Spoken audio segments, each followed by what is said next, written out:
éclaté en sanglots. Non, mais c'est vraiment une mauviette.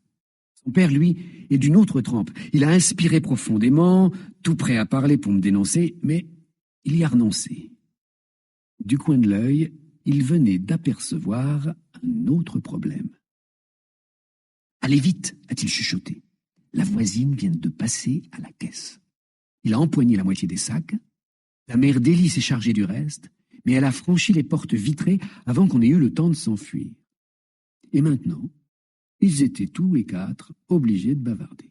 « Bonjour !» a dit la maman d'Élie. « Bonjour !» a répondu la voisine.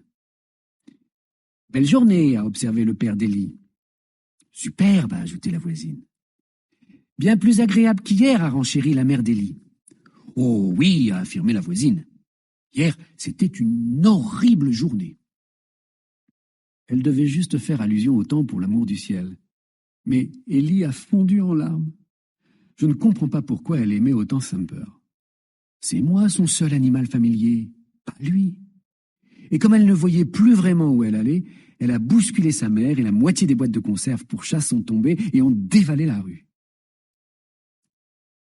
Élie a posé ma cage sur le sol pour se lancer à leur poursuite. Et c'est alors qu'elle a commis l'erreur de lire l'étiquette. « Oh non ! Avec des morceaux de lapin !» a-t-elle pleurniché. Vraiment, cet enfant est une vraie fontaine. Elle ne pourra jamais faire partie de notre bande. Elle ne tiendrait pas une semaine. À propos de lapin, et la voisine, il est arrivé une chose incroyable. « Ah bon ?» a dit le père d'Élie tout en me lançant un regard furieux. « Vraiment ?» a renchéri la mère d'Élie avec le même regard furieux. « Eh bien voilà », a commencé la voisine. « Lundi, le pauvre Sumper était un peu malade, donc nous l'avons installé dans la maison. Mardi, son état a empiré, et mercredi, il est mort. Il était très vieux, et il a eu une belle vie, donc on n'a pas été trop triste. Et on l'a enterré au fond du jardin.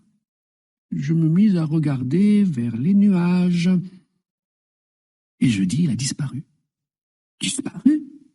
Disparu ? » Oui, c'est ça, disparu. Tout ce qui restait, c'était un trou dans la terre et la boîte vide. Non,